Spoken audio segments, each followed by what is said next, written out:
Hello, I'm Michael Carter, Senior Advisor to the President and Chief Diversity Officer here at Sinclair Community College, and we're excited to bring you a diversity, equity, and inclusion professional development, and this one's entitled Leadership Reflection.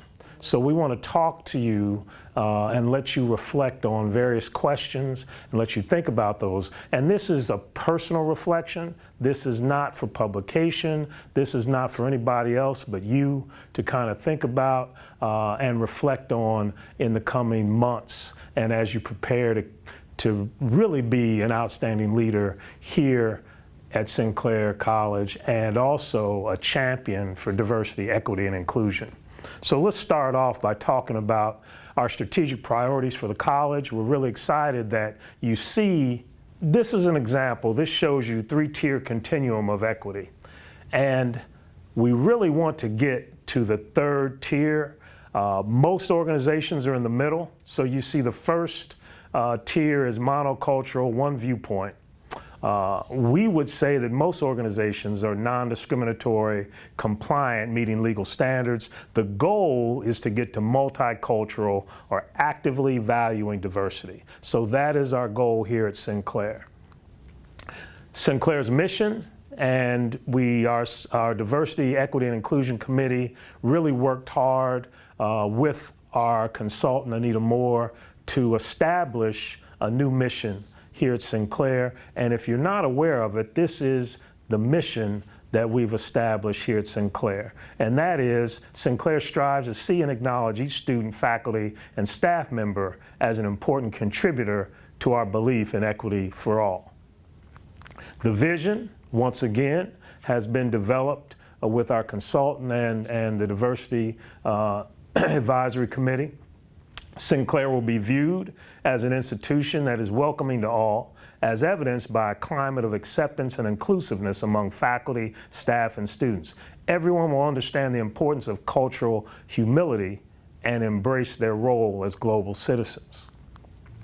So you're probably very familiar with this slide, and there are various iterations of this slide. You know, this came out to much applause several years ago. But we want to challenge people to think about this a little differently. So what if, when we talked about equity, the fence was removed? And what if the three people in this slide were actually in the stands? So here is a different version of equality versus equity that we really love by the Robert Woods Johnson Foundation. And you see in equality, everyone has a bicycle. But with equity, everyone has the bicycle that they need. So we really challenge, and equity is providing people with what they need, and that's what we want to do here at Sinclair, and we encourage you as leaders to really focus on providing people with what they need. So with that, we've got several questions for you to reflect on as a leader here at the college. And this is the first question that we want you to focus on and take some time to think about this. Once again, this is simply for you and no one else as you think about this and as you become and work toward being a diversity, equity, and inclusion champion here at the college. Name practices that you have been involved in individually which support diversity, equity, and inclusion on campus. The next question for you is, as a leader, describe how you have led diversity, equity, and inclusion efforts within your particular division. The third question is, would you say that the majority of the individuals in your division are diversity, equity, and inclusion advocates? And over time, we want to move these advocates to becoming champions.